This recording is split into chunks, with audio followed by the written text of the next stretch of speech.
Kamus Bahasa Indonesia.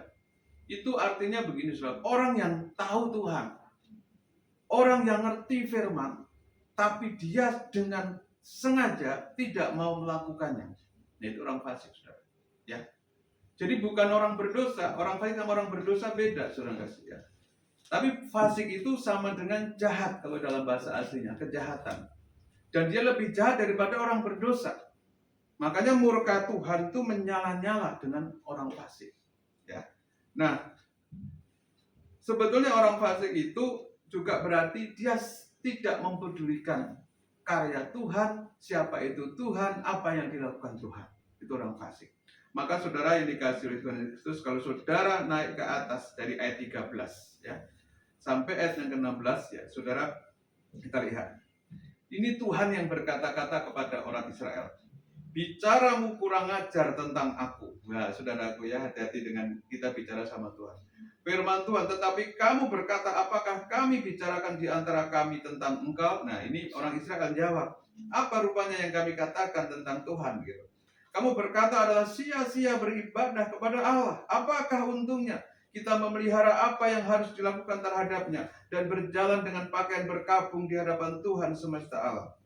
Oleh sebab itu, kita ini menyebut berbahagia orang-orang yang gegabah. Bukan saja muncul orang-orang yang berbuat fasik itu, tetapi dengan mencobai Allah pun mereka luput juga. Beginilah berbicara satu sama lain orang-orang yang takut akan Tuhan memperhatikan dan mendengarnya. Sebuah kitab peringatan ditulis di hadapannya bagi orang-orang yang takut akan Tuhan dan bagi orang-orang yang menghormati namanya. Oh, haleluya. Saudaraku, rupanya saudara orang fasik ini adalah orang-orang yang juga suka mencemooh orang-orang beribadah. Apa sih untungnya ibadah?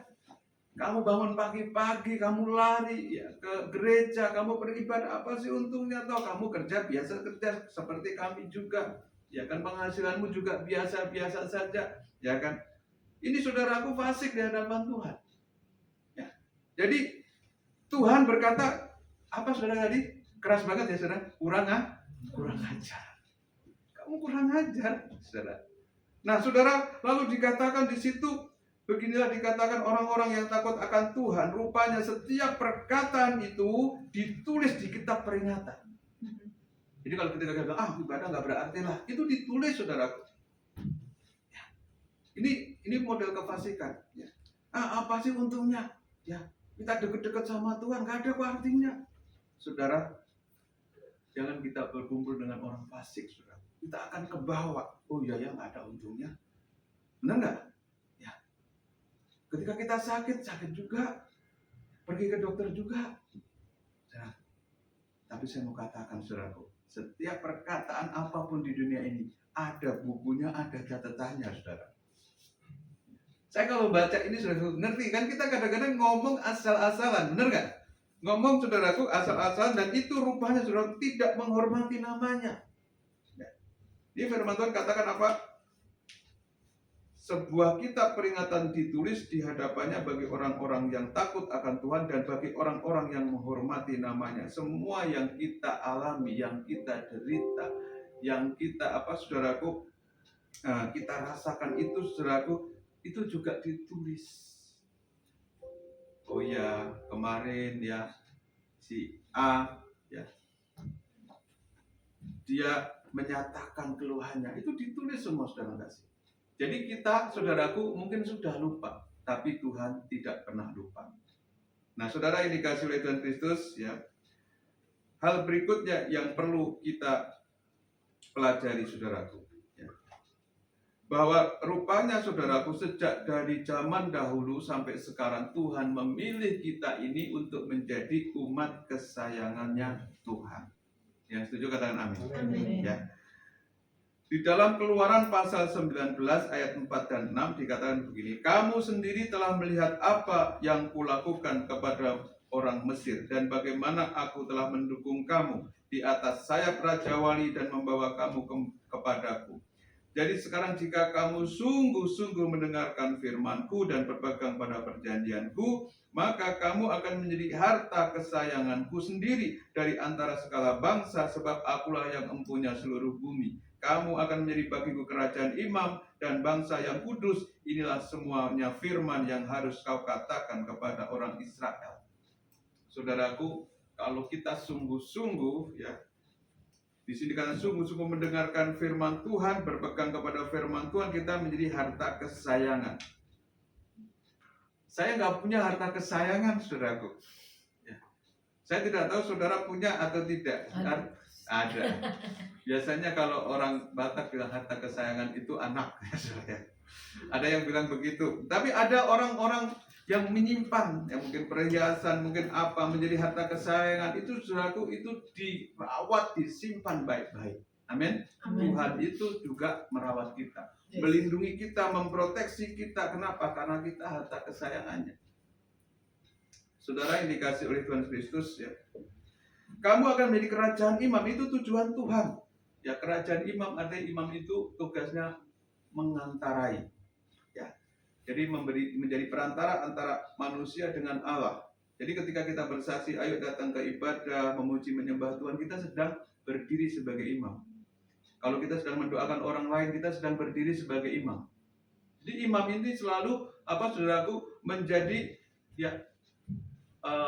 memberi syafaat kepada yang lain. Kalau kita sedang mengantarai orang-orang yang berdosa, Tuhan berdoa buat mereka begini-begini, ini kita sedang berdiri di hadapan Tuhan sebagai imam.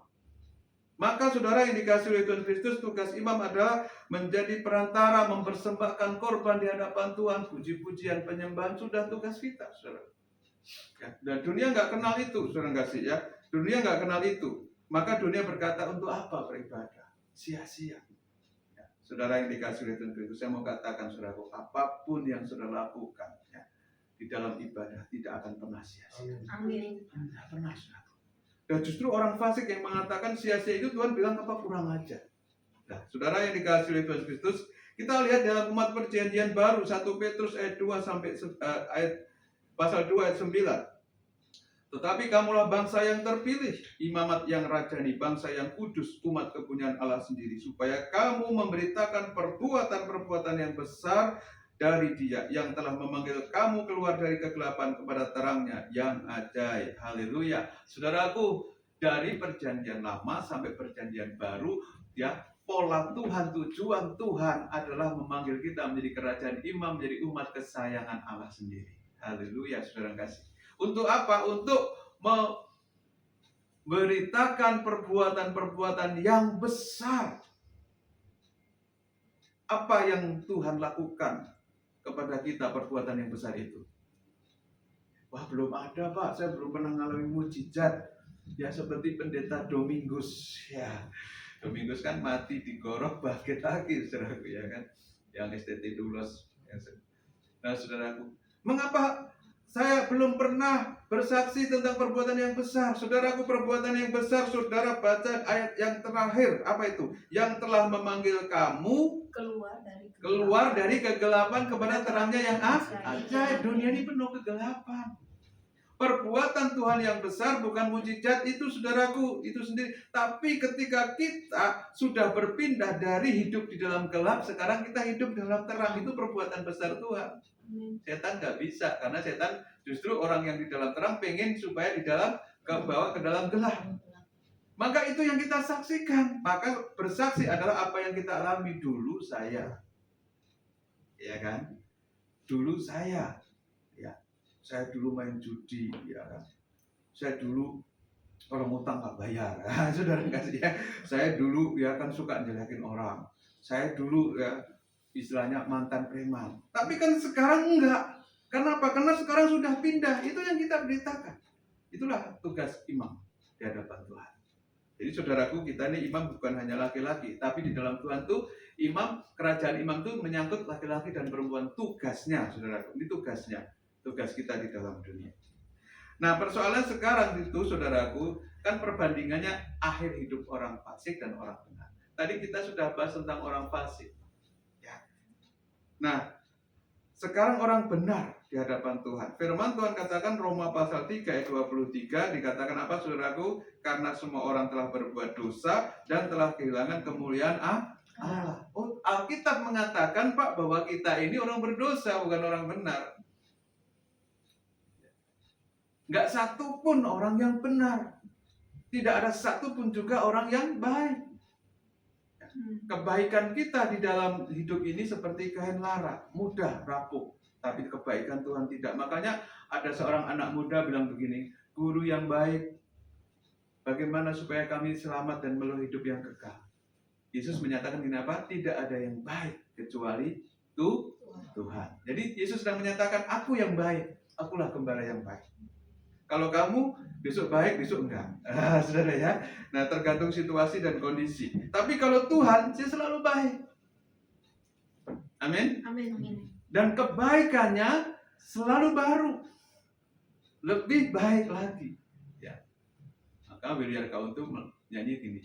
Tuhan Yesus baik, sungguh amat baik, untuk selama-lamanya. Tuhan Yesus baik. Dari selama-lamanya sampai selama-lamanya dia tetap baik. Kalau baik, kenapa sih Tuhan ciptain neraka, Pak? Ya. Neraka itu bukan untuk kita, saudara, bukan untuk manusia, untuk iblis yang memberontak. Jadi kalau orang masuk neraka, yang nyeret tuh bukan Tuhan yang masukin, iblis yang narik. Cari teman maksudnya. Jadi saudara harus ngerti. Nah, bagaimana orang benar itu? Ayat yang ke-24. Ya. Roma pasal 3 ayat 24 ya. Dan oleh kasih karunia telah dibenarkan dengan cuma-cuma karena penebusan dalam Kristus Yesus. Halo saudaraku, kita dibenarkan bukan karena perbuatan baik, bukan karena puasa kita, bukan karena ibadah kita, tapi cuma-cuma karena penebusan oleh darah Kristus. Amin.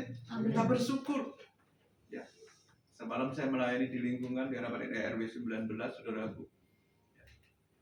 Saya berkhotbah tentang salib Kristus. Lupa ini bukan bulan Paskah, tapi kadang-kadang orang Kristen sudah sangat biasa dengan salib, sehingga lupa kuasa salib itu sendiri. Benar nggak? Salib itu, saudaraku, mengubahkan, salib itu, saudaraku, menyelesaikan semua masalah yang ada terjadi dalam hidup manusia. Pandang salib Tuhan. Maka saudara, kita dibenarkan cuma-cuma karena penebusan itu. Saudaraku, kita memang harus membayar harga kalau kita mau lebih. Tapi untuk keselamatan yang kekal Tuhan beri. Contoh saudara yang dikasihi Tuhan Yesus, kalau kita pengen saudaraku, lebih bijak, kita lebih pintar, kita harus berharga untuk belajar. Benar nggak? Kalau kita lebih ada kuasa dalam pelayanan kita harus banyak berdoa dan puasa, ya kan, ada kuasa. Tetapi untuk keselamatan yang kekal Tuhan berikan. Dan kita semua yang percaya oleh pengorbanan darah Yesus, kita mendapat keselamatan cuma-cuma. Ya. Saudara, saya kadang-kala kita manusia ini suka berhitung sama Tuhan. Jujur, benar nggak? Aduh Tuhan, ya kan. Tapi Tuhan berikan, ingat nih, cuma-cuma. Luar biasa, saudara. Dan kita harus belajar, Tuhan, Engkau berikan aku segalanya, cuma-cuma. Bukan karena kebaikanku, bukan karena aku bisa, ya kan. Tapi cuma-cuma. Jadi rupanya orang benar adalah orang yang percaya Yesus. Orang yang di dalam Yesus itu yang dibenarkan. Amen. Jadi kita sekarang tahu posisi kita sekarang bukan orang berdosa, saudaraku. Memang kita berkata, Tuhan ampuni kami orang berdosa layakan kami. Tapi posisi saudara di mata Bapa Surgawi itu, saudara sudah ditebus, sudah dibenarkan. Maka ketika saudara datang kepada Tuhan, nggak boleh ada keraguan. Nggak boleh saudara kasih. Doa juga nggak usah ragu. Kalau dijawab enggak ya dijawab. Udah. Kalau doanya memang benar, posisinya benar, Tuhan pasti tolong. Amin. Amin. Jadi saudaraku yang tinggal di posisi kita itu benar, maka sekarang jadinya apa? Doa orang benar besar kuasanya. Kadang-kala ketika kita datang, saudara, iblis mengingatkan apa? Dosa-dosa kita. Iya kan? Kesalahan kita itu iblis. Iblis adalah pendakwa. Yesus Kristus adalah pembela. Ya, Bapa Surgawi hakim yang membenarkan. Jadi kita ini sering ditampi oleh perkataan kita, ditampi oleh iblis, dicatat oleh iblis. Maka juga kadang-kala kita ini banyak salah dalam perkataan. Dan perkataan orang benar itu, saudaraku, juga penuh kuasa. Ya. Roma pasal yang kelima ayat 1. Sebab itu kita yang dibenarkan karena apa? Iman. Nah, saudara ya. Jadi kita ini ketika kita percaya firman Tuhan diberitakan hamba-hamba Tuhan, pelayan-pelayan Tuhan, kita katakan amin. Saya percaya Tuhan, saudara dibenarkan. Ya, kita hidup dalam damai sejahtera.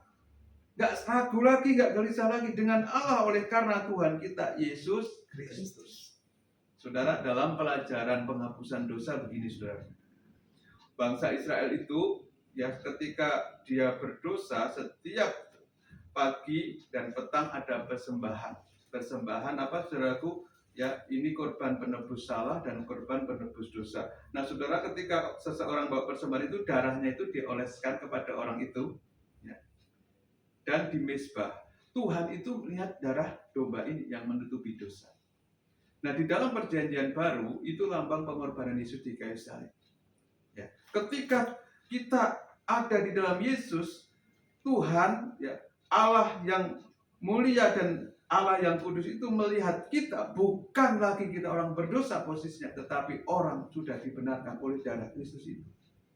Sehingga kita dosanya bukan ditutupi tetapi dihapus. Beda loh ditutupi sama dihapus.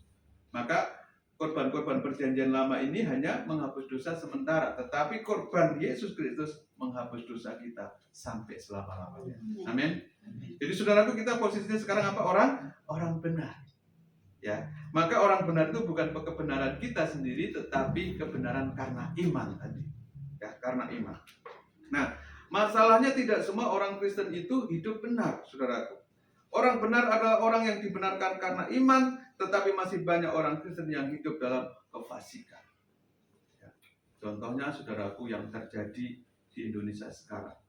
Ya, 2 hari yang lalu Presiden kita kumpulkan polisi seluruh Indonesia dari Kapolri sampai Kapolsek.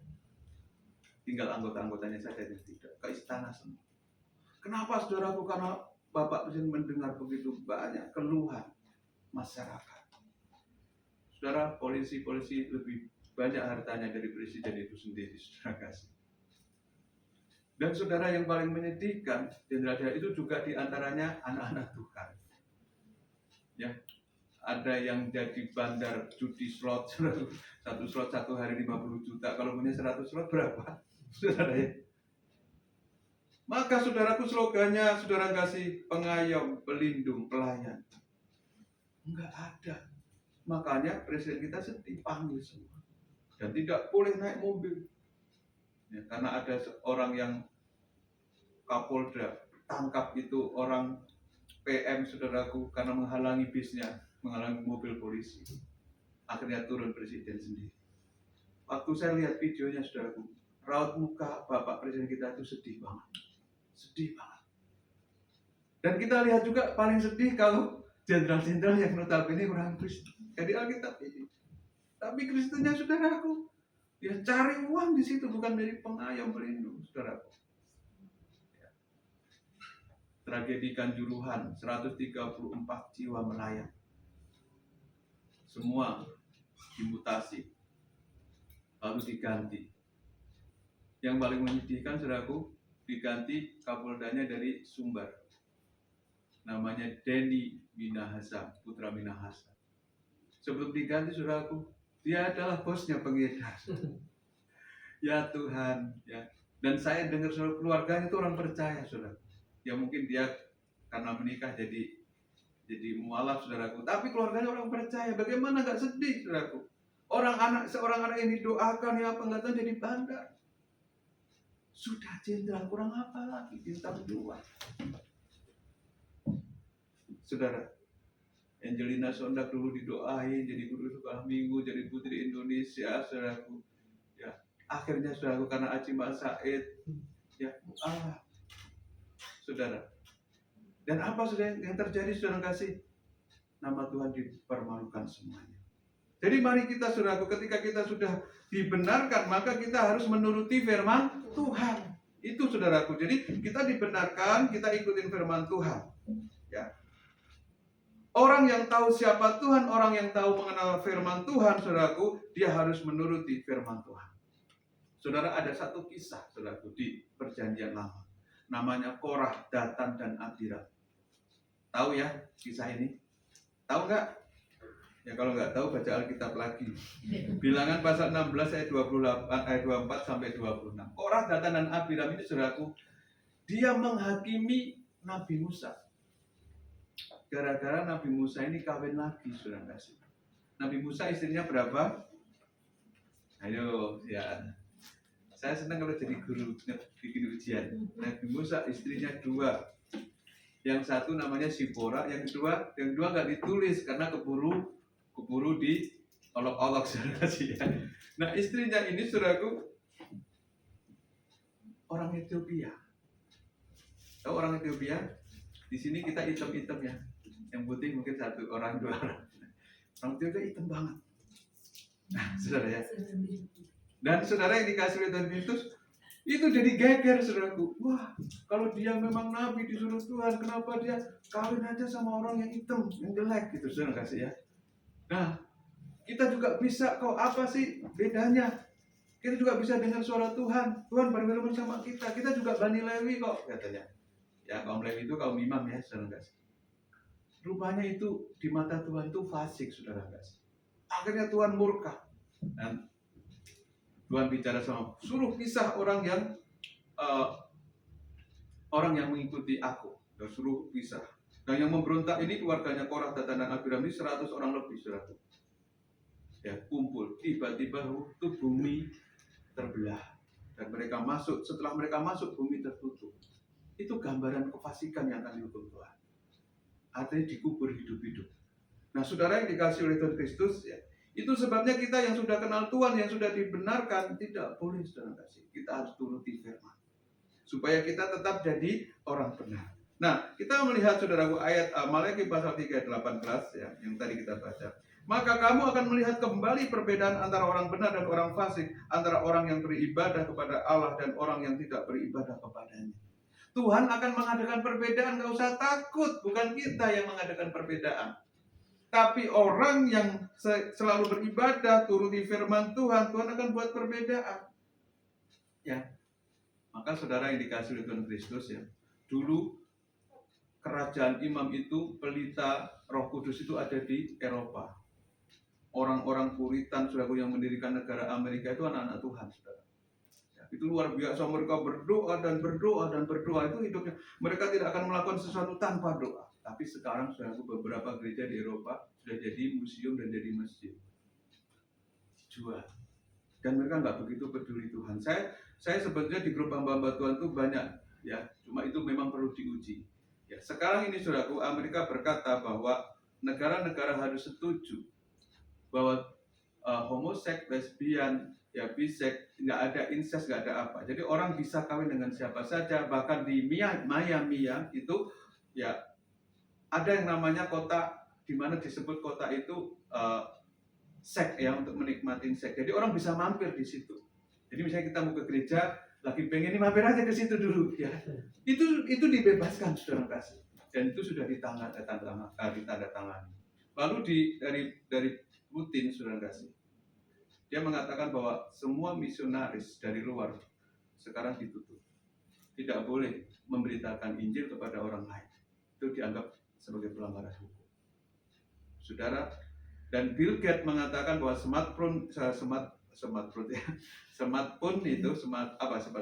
susah banget ya. Saya biasa mengucapnya smartphone. Nah, itu saudaraku akan hilang, akan diganti apa namanya, saudaraku? Chip. Namanya robot nano. Robot nano itu kecil banget, tapi itu akan mempengaruhi DNA manusia. Dan itu yang dicita-citakan oleh Bill Gates, pencipta Microsoft. Yang kita pakai komputer-komputer itu, jadi yang kita. Kita bisa bayangkan, saudara. Ini berarti akhir zaman segera tiba. Dan hukuman Tuhan, tulah-tulah akan nyata dalam kitab Wahyu. Ya. Maka kemarin, saudaraku, dalam sebuah persekutuan, ya, pensiunan Telkom bertanya sama saya, Pak Pendeta, saya sudah terima vaksin 3 kali, Pak. Tapi katanya itu, saya sudah DNA, saya sudah antikris. Bapak dengar dari mana? Dari YouTube, Pak. Jadi saya takut sekali hari-hari sekarang. Bagaimana ya Pak memulihkan DNA Kristus dalam hidup saya? Itu pertanyaan saya.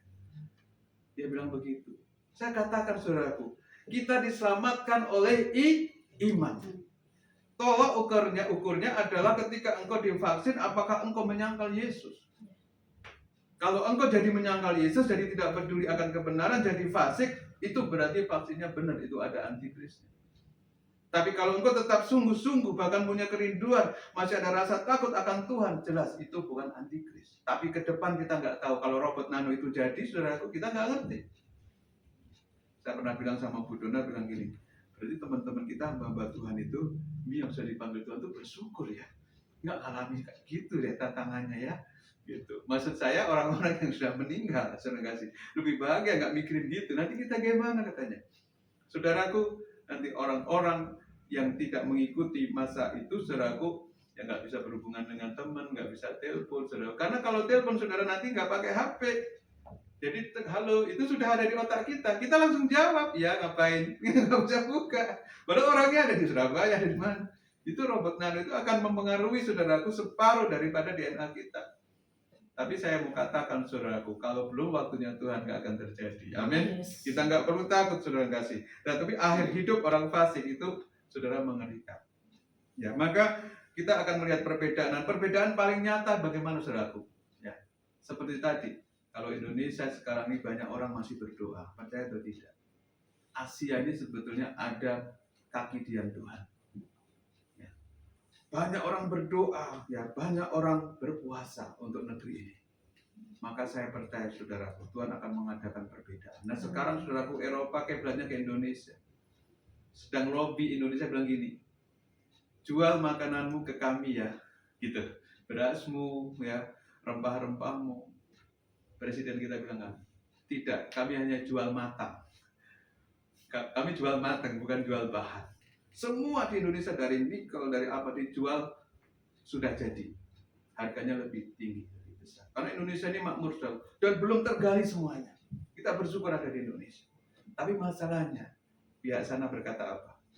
Kalau kamu nggak jual, akan banyak ya tekanan dari negara-negara. Presiden kita bilang, kami tidak takut. Ini Indonesia sebenarnya negara hebat saudara.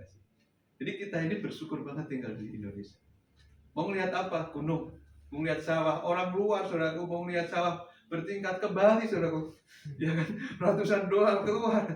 Indonesia bangun pagi udah lihat sawah tuh belakang Harapan Indah. Saudara ada sawah. Jadi saudaraku yang dikasih oleh Tuhan kita harus bersyukur. Kenapa? Karena Tuhan itu baik. Bukan kebetulan kita ada di Indonesia, tetapi saudara harus jadi saksi. Nah, kita lihat saudaraku, di dalam Keluaran pasal 11 ayat 5 dan 7. Ini perbedaan, kalau saudara mau tahu perbedaan.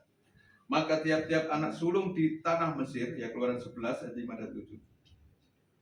Dari anak sulung Fir'aun yang duduk di tahtanya sampai kepada anak sulung budak perempuan yang menghadapi batu kilangan juga segala anak sulung hewan. Dan seruan yang hebat akan terjadi di seluruh tanah Mesir seperti yang belum pernah terjadi dan seperti yang tidak akan ada lagi. Tetapi kepada siapa juga dari orang Israel seekor anjing pun tidak akan berani menggonggong, baik kepada manusia maupun kepada binatang, supaya kamu mengetahui bahwa Tuhan membuat perbedaan antara orang Mesir dan orang Israel. Amin. Perbedaan akan dibuat oleh Tuhan. Di seluruh tanah Mesir ada tangisan dan teriakan lolongan minta tolong. Tapi di Israel anjing pun gak berani menggonggong di tanah Gosen.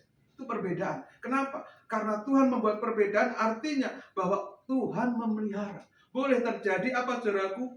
Ya kekacauan, kelaparan di dunia ini. Tetapi saudaraku, kita orang percaya pasti dilindungi oleh Tuhan. Kita orang percaya pasti diproteksi oleh Tuhan. Saudara, apa yang terjadi? Kalau terjadi krisis pangan berarti pengenapan Tuhan menjelang kedatangan Tuhan salah satunya ada kelaparan. Tapi anak-anak Tuhan, Wahyu berkata pasal yang kelima, saudaraku, dikatakan begini, secupak gandum sedih, tapi jangan rusakkan minyak dan anggur. Ya. Sebelum terjadi itulah bencana akan turun, ya, malaikat Tuhan memeteraikan anak-anaknya sehingga tidak akan kena kepada anak-anak Tuhan. Maka di tanah Gosen ini gambaran orang Israel itu anak-anak Tuhan, lalu Mesir itu gambaran dunia. Di sana ada tangisan, di Israel nggak ada. Mereka tidurnya. Kenapa? Karena Tuhan mengadakan perbedaan.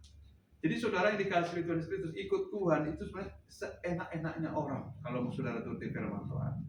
Ya. Kenapa? Dunia berguncang, kita disuruh tidur kok saudara kasih. Ya kan? Ini ada tangisan sepanjang malam saudara. Karena dari anak sulung raja sampai anak sulung binatang pun mati. Jadi setiap rumah tangga ada teriakan tangisan. Tapi bagi orang percaya saudara, Tuhan pelihara. Malikai pasal yang keempat ayat 1. Bahwa sesungguhnya hari itu datang, pasti datang saudara, ya. Menyala seperti perapian, maka semua orang gegabah dan setiap orang yang berbuat fasik menjadi seperti jerami dan akan terbakar oleh hari yang datang itu. Firman Tuhan semesta alam, sampai tidak ditinggalkannya akar dan cabang mereka. Orang fasik pasti akan dilenyapkan oleh Tuhan. Maka gambarannya mari kita lihat Mazmur 1 ayat 1 sampai 6. Berbahagialah orang yang kesukaannya ialah Taurat Tuhan dan yang merenungkan siang dan malam. Ia seperti pohon yang ditanam di tepi aliran air, yang menghasilkan buahnya pada musimnya, dan yang tidak layu daunnya, apa saja yang diperbuatnya berhasil. Ini anak-anak Tuhan ini kita, amin. Ya, jadi kita seperti pohon yang ditanam di tepi aliran air. Nah, kalau kita saudara yang dikasih oleh Tuhan Kristus ya, kita terus menuruti firman Tuhan, merenungkannya ya. Jadi merenungkan firman Tuhan itu sudah tidak hanya baca, kita tandai sudah tidur enggak. Tapi kita renungkan. Ya. Seperti kambing atau domba yang memamah biak. Kita rasakan lagi, kita renungkan lagi. Itu indah saudara. Kenapa kadang-kadang orang suka bilang gini, Pak, saya kok jadi orang Kristen kok kering ya Pak, rasanya doanya kering, pujiannya kering. Karena apa saudara? Nggak pernah merenungkan Tuhan. Saudara, kalau kita lihat video-video sekarang, saudara, video-video prank itu, saudara, prank apa, hantu itu, saudara, itu kan cuma video buatannya, ada pocong, kuntilanak, macam-macam. Itu pun bisa membuat saudaraku masuk ke otak kita ketika kita tidur itu bisa terbayang, benar nggak? Itu seperti datang, saudaraku. Padahal itu kan cuma pranknya buatan, bukan setan beneran.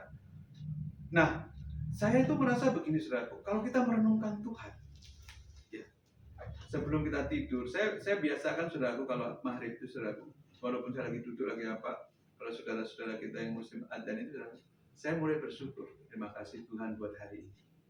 Kau begitu baik. Kau sudah tolong kami pulang ke rumah dengan baik. Sehat, terima kasih. Doa itu saudaraku memang bagus kita masuk kamar berlutut, tapi sebetulnya juga nggak harus seperti itu, nggak harus formal gitu. Kita lagi duduk di ruang tamu pun saudara kita bisa terima kasih Tuhan. Ya kami tutup hari ini. Ya, nggak perlu juga 1 jam saudara. Ya Tuhan itu kita renungkan ya saat kita sambil ngopi, ya kan saudaraku makan singkong rebus, saudara kita renungkan betapa baiknya Tuhan itu singkong jadi enak banget saudara kasih. Ya. Tapi saudaraku ketika hati kita kuda gulana saudaraku, kita dibeliin mungkin apa saudaraku pisah gitu, tapi kita nggak makan saudaraku. Karena memang kau dan aku berbeda, aku suka keju, aku suka singkong, kan ada lagunya saudaraku. Orang Indonesia makan pisah nggak begitu lahap saudaraku, makan singkong masih lahap. Tapi ikut zaman dulu Pak, sekarang anak-anak nggak doyan singkong, doyannya pisah. Saudara, itu cuma masalah pikiran dan hati. Amin. Kalau hati kita merenungkan Tuhan, saudaraku, itu kesukaan dan kita pengen baca dan kita pengen baca dan kita pengen memuji dan pengen memuji. Saudara, ya, Tuhan itu menaruh pujian dalam mulut kita. Percaya atau tidak? Ketika kita suka memuji Tuhan, Tuhan taruh tuh pujian. Sehingga pujian apapun itu mendatangkan hadirat Tuhan. Kalau kita suka merenungkan firman Tuhan, kita nggak akan mengalami kekeringan. Karena seperti apa? Pohon yang ditanam di tepi aliran air. Maka yang tadi katakan apa untungnya ibadah nggak akan keluar dari mulut kita. Ya, karena itu adalah perkumpulan orang fasik. Coba ayat 1. Berbahagialah orang yang tidak berjalan menurut nasihat orang fasik. Nah, orang fasik tadi ya yang kita baca dalam Maliaki pasal yang ketiga 11 sampai 16. Yang tidak berdiri di jalan orang berdosa, jelasnya orang yang nggak percaya. Dan yang tidak duduk dalam kumpulan pencemooh. Kumpulan pencemooh untuk apa ibadah? Nah, itu saudara. Tetapi kesukaannya ya adalah Taurat Tuhan. Ayat 4. Bukan demikian orang fasik, mereka seperti sekam yang ditiup angin. Salahnya di mana? Apakah salahnya Tuhan mendatangkan angin? Yes, angin itu memang Tuhan ciptakan. Tetapi kita lihat, saudaraku, kenapa dia terbang? Karena dia sekam, saudara. Nggak ada isinya. Kalau orang Kristen ada isinya, saudara, apapun yang terjadi, badai hidup pun tidak akan menggoyahkan imannya. Amin. Karena berisi. Saudara yang dikasih oleh Tuhan Kristus, ya, kalau kita hanya sekam, kita pasti akan terlempar. Iman kita pasti akan hancur. Tapi ketika kita berisi iman, saudara, ya kadang badai itu, saudara, membuat kita lebih kuat. Ya. Saudara yang dikasih oleh Tuhan Kristus, saya cerita tentang monyet. Boleh ya, tambah sedikit ya. Monyet itu, saudaraku, begitu sukacita berjingkrak-jingkrak di pohon. Dia nggak tahu ada dua pribadi yang sedang ngintip dia. Yang satu namanya angin badai, yang satu angin sepoi-sepoi. Angin badai bilang gini, "Hai saudaraku angin sepoi-sepoi, itu monyet saya bisa jatuhkan dia 10 menit. Ya kita taruhan," katanya. Oke. Kita taruhan. Akhirnya angin badai menciptakan lingkaran. Si monyet begitu ada angin badai, saudaraku, dia kencang sih katanya di dahan itu. Ya, dia kuat, semakin angin badainya semakin kuat. Nah, akhirnya setelah 10 menit, saya angin sepoi-sepoi, nah nggak jatuh kan? Sekarang gua angin sepoi-sepoi mulai semilin. Ini monyet langsung nikmatin. Tidur dia. Ya angin sepoi-sepoi jatuh. Saudara, rupanya saudaraku, kadangkala saudaraku, kita ini kadangkala kalau kita ditekan, kita dikritik, kita kuat. Benar nggak? Tapi ketika kita justru dipuji, kita malah jatuh. Angin sepoi-sepoi yang membuat kita terlena. Ya. Jadi kadangkala kita harus bersyukur dengan ujian, tantangan, badai kehidupan membuat kita lebih melekat kepada Tuhan, memegang erat. Ya. Firman Tuhan, supaya kita tidak terjatuh. Lalu yang terakhir, saudaraku, sebab itu orang fasik tidak tahan dalam penghakiman. Begitu pula orang berdosa dalam perkumpulan orang benar. Nah, saudara, jadi rupanya, saudaraku, orang berdosa itu kalau kumpul sama teman-temannya yang benar itu malah gelingsatan, malah nggak nyaman. Ya. Jadi, saudaraku, ketika orang nggak nyaman, ya, dia akhirnya tidak tahan dalam kumpulan orang benar. Sebab Tuhan mengenal jalan orang benar, tetapi jalan orang fasik menuju kebinasaan. Oh haleluya, saudaraku. Jadi mari kita tetap hidup di dalam kebenaran. Mari kita tetap jadi orang yang benar. Yohanes pasal 8 ayat 51, seperti apa orang benar? Aku berkata kepadamu, sesungguhnya barang siapa menuruti firman-Ku, ia tidak akan mengalami maut sampai selama-lamanya. Nurutilah firman Tuhan. Yohanes pasal 14 ayat 15. Jikalau kamu mengasihi aku, kamu akan menuruti segala perintahku.